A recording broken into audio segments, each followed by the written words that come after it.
আমতার পর এবার লিলুয়ায় চলল গুলি। লিলুয়া থানার অন্তর্গত গোশালা রোড এলাকার ঘটনা এবং শুক্রবার রাত 10টা নাগাদ আবাসনের গেটের সামনে রাজেশ সিং নামে এক ব্যক্তিকে গুলি করা হয়।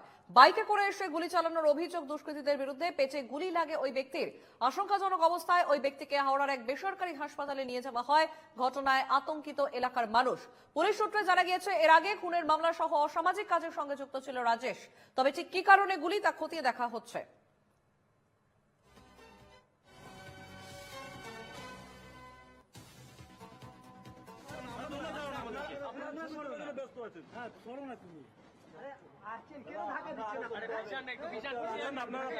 আমরা শুনবো যে আহত রাজেশ সিং এর ভাই কি বলছেন।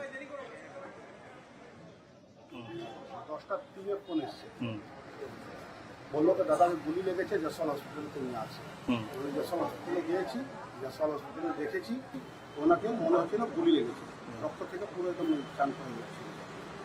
তখন দেখে আমি ওখান থেকে রিফার করে দিয়েছি সঙ্গে সঙ্গে, আমি ওখানে দাঁড়াতে পারিনি। তখন ওখানে আইএলএসএ ট্রান্সফার করে দিয়েছি। আইএলএসএ এখানে জিজ্ঞেস করেছি তো উনি বলেছেন দুটো ছেলে ছিল বাইকে, মতো ওরাই মেরে গেছে। ওরা কি মুখ চাপা দিয়েছিল?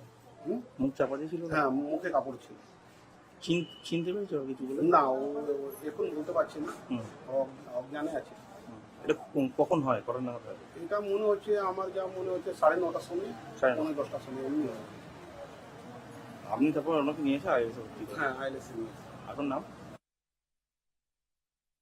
এক ঘন্টা আগে মানে একটা কি মানে কিছু হয়েছে, একটা পুলিশ সবাই করছে, আর একটা গুলি বাইকে দিয়ে আসলো, বাইক দিয়ে এসে গুলি করে চলে গেছে। কাকে? এটা কনফিউশনই আছে, এখন নাম ক্লিয়ার হচ্ছে না, হসপিটাল গেলে জানতে। তোমরা কি শুনেছো কাকে মেরেছে গুলিটা? কেউ একটা প্রমোটার করছে। প্রমোটারকে গুলি করেছে? হ্যাঁ, স্যাররা এসেছেন, আপনারা সব দেখতে পেয়েছেন। সেটা কোন থানা? আমি পাশে থাকি, আমি বাড়িতে ছিল, রাতটা জাস্ট একটা মিডিয়া ফ্ল্যাশ হচ্ছিল, দেখে আমি হঠাৎ করে বাইরে আসলাম, দেখলাম সবাই এখানে এসেছে। আমাদের সঙ্গে সরাসরি রয়েছেন আমাদের প্রতিনিধি অর্পণ সিংহ। অর্পণ, লিলুয়ায় গুলি চলে এবং লিলুয়া থানার অন্তর্গত গোশালা রোডের ঘটনা, এবং সেখানে শুক্রবার রাত 10টা নাগাদ এই গুলি চলে। রাজেশ সিং নামে এক ব্যক্তিকে গুলি করা হয়। কে এই রাজেশ সিং এবং কারা এই গুলি করে? দুষ্কৃতীরাই বা কারা, কি জানা যাচ্ছে পুলিশ সূত্রে?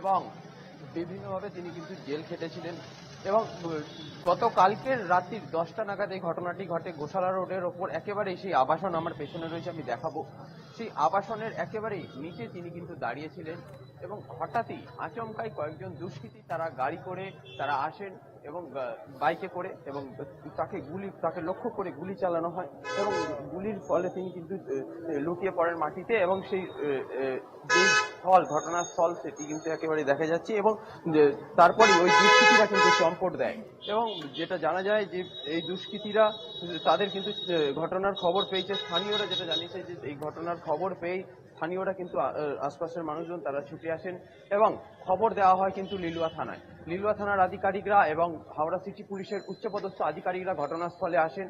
তারা কিন্তু এই ঘটনার কিন্তু তদন্ত ইতিমধ্যে শুরু করে দিয়েছে। আশপাশের এলাকার যে সমস্ত সিসিটিভি ফুটেজ রয়েছে সেগুলি কিন্তু সংগ্রহ করে নিয়ে যাওয়া হয়েছে এবং পুরোভাবে কিন্তু একেবারেই তদন্ত করে দেখা হবে এই ঘটনার সঙ্গে কে কে জড়িত থাকতে পারে বলে তারা সন্দেহ যাদেরকে করছেন। বেশ বেশ অর্পণ, ঘটনাস্থলে ডিসিপি পৌঁছেছিলেন এবং তিনি কি বলছেন শুনবো।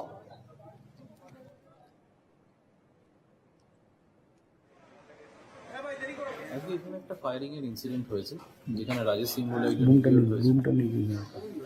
এখন আবার তাকে চিকিৎসার জন্য নিয়ে যাওয়া হয়েছে। এখন অবধি যা খবর আছে স্টেবল আছে, এমনি ভাইটালস ঠিক আছে। মানে কিছু বোঝা গেল কারা করতে পারে না কিছু? না না, আমরা সিসিটিভি দেখে কিছু পেলেন?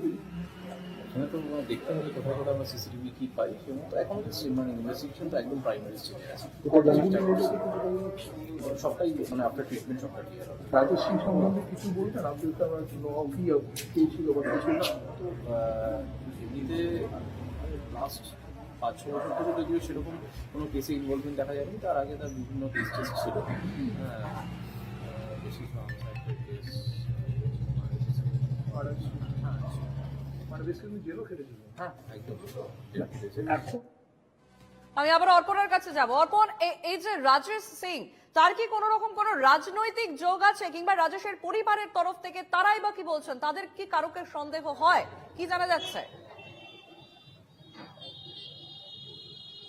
দেখো, গতকালকে তার ভাই কিন্তু একেবারে সংবাদ মাধ্যমের কাছে তিনি জানিয়েছেন তিনি কোনো রাজনৈতিক দলের কোনো যুক্ত নন। তবে পরবর্তীতে কিন্তু পুলিশের তরফ থেকে কিন্তু এই বিষয়ে কিন্তু তদন্ত করা হবে। তবে যেটা জানা যাচ্ছে, যে স্থানীয়রা যেটা জানাচ্ছেন, যে এই এলাকা অর্থাৎ একেবারে আমি দেখাবো এই গোশালা যে রোড, এই আবাসনের পাশের যে রাস্তা, সেই রাস্তা একেবারে কিন্তু রাতের দিকে নির্জন হয়ে যায়, অর্থাৎ ফাঁকা থাকে। সেই সুযোগেই গতকাল কিন্তু দুষ্কৃতীরা বাইকে করে এসে রাজেশ সিংকে লক্ষ্য করে গুলি করে এবং তার পেটে কিন্তু গুলি লাগে।